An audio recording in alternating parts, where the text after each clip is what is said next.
Welcome to this lecture. In this lecture we are going to learn about interesting command, which is CHMOD command. So this is the syntax, so we'll see about the syntax, how to execute it. So first of all, let me just open my terminal, navigate to, let me say, desktop, and if I say ls, this is going to give us the information that is inside this desktop. So next thing is I want to list everything about this, so all you need to do is simply ls and la, which will give every information including these privileges. So here you can see these are the syntax over here, and now we have the file group. This is basically, the first one is for the owner and the second one is for the file group. So every file has this type of permission over here. So you can see we have this D, which stands, or basically which refer to the directory. That means this demo1 is directory, and if it is dash, that means it is a file. So any of the privilege that starts with D is for directory, and if it is single dash, that means it is the file. So next one from that is the 3 character, which basically is for the owner, and the next one 3 is for the file group, and the next one 3 is any other user, that is except for the file group and for the owner, because we have already specified for the owner.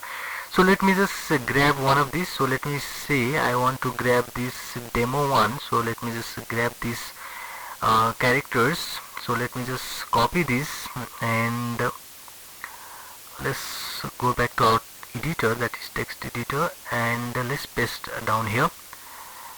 So I have already said you that if you see here, this D is for the directory.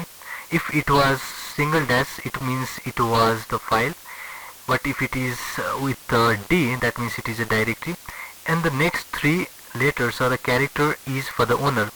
And if you see here, it is RWX. So what this RWX means is it is the mode. So you can see here it is read, write, execute. That means owner can read this directory, write to this directory, and execute this directory or manipulate this directory. So owner can do anything inside this directory. If I say something like dash, because if I start with the dash, that means it is a file, and if I say R and dash and x or dash dash, that means it starts with dash, that means it is a file, and these first three character is for the owner. That means owner can only read the file, he cannot write to the file, or he cannot execute that file. So this is the mode, and after these 3, the next 3 is for the file group. So file group can read that file, and they cannot write to that directory basically, and they can execute that directory. So next 3 is for the group, that is other than that of the owner and the file group, which only can read and execute, not can write to that directory. If it was something like let me say write and execute and read dash dash, so that means it is a file where owner can only read the file, file group can read, write, execute to the file, and the other user can only read that file. They cannot write to the file, they cannot execute that file, which is basically the mode of operations over here.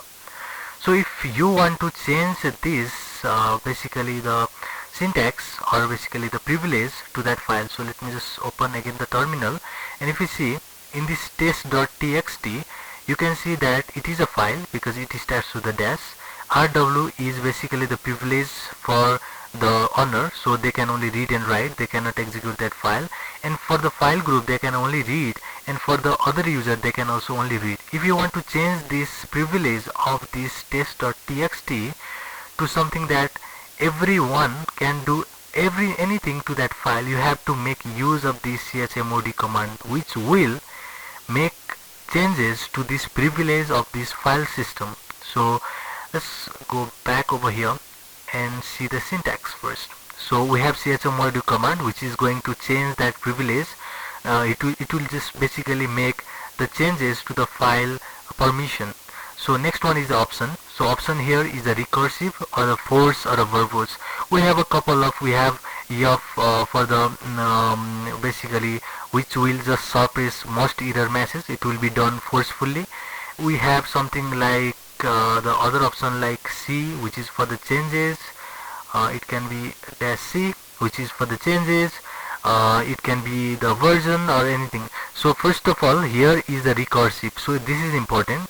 So recursive is going to change the files and directory recursively, and next option here is a force. So this F option will suppress most of the error messages, and the next one is verbose over here, which is the V, which will just output a diagnostic for every file that is being processed, because this is going to give any information that is being processed. So we'll just do this R mode, and we can just assess the permission using this octal mode. So we can also do a symbolic way, but that is very much harder than this. So we'll just see the octal now. So here is the for the honor, which is basically this first 3 character refers to the honor, and the next 3 is for the group, which is your file group from here to here. It is for the file group, and the next is for the others. So let me just go to the terminal again. I want to grab this permission, so let me just grab copy this permission, and let's go back to here. Now I want to change this permission. So this is file, so we cannot do anything for this file. So next one is for this RWX. So I want to change this RWX to the letter. So if you see here, if you just pass 4 2 1, this is basically for read, write and execute. So if you add everything over here, if I add 4 5 6 7, so everything is for 7. So let me just give you a real quick example.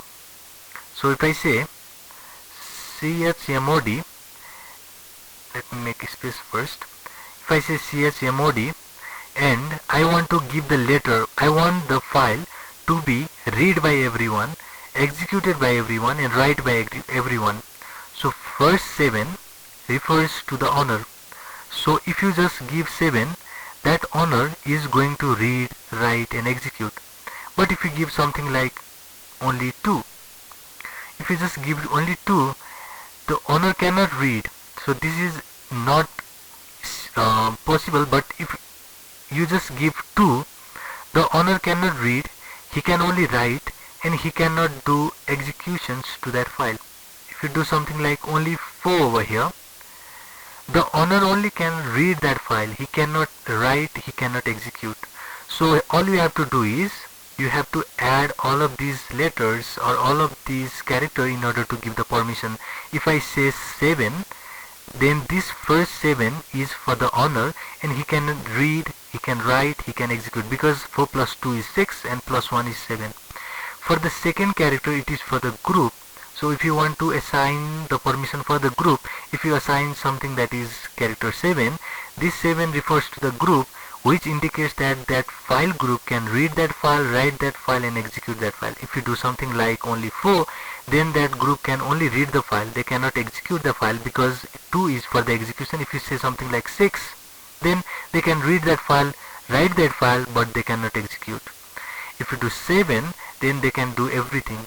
So next one is if you just pass again 7, that is for the other user, which is not belongs to owner in the file group, and they can also read that file, write that file and execute that file. After that you can simply pass here text.txt or any file name over here or any directory name.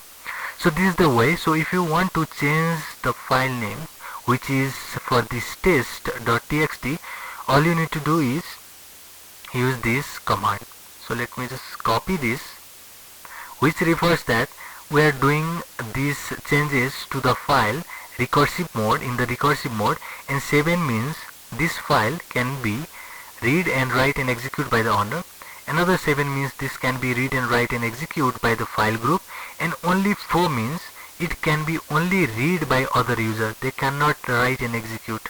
So let me just copy this and go to the terminal, and you'll simply say here that is in the recursive mode 774 was for that permission and give the test.txt. It is test.txt, which is your file name which you want to give the permission.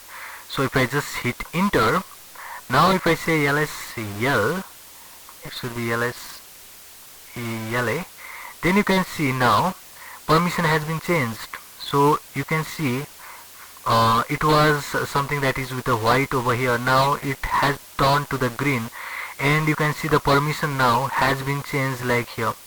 So it can be read, write, execute by the owner. It can be read, write, execute by the, let me just make bigger.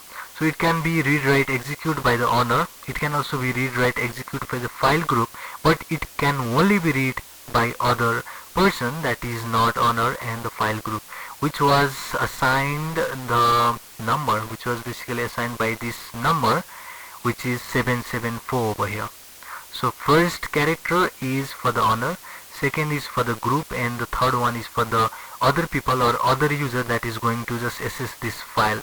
So this is the way in order to assign the permission to the file with this mode, read, write and execute mode.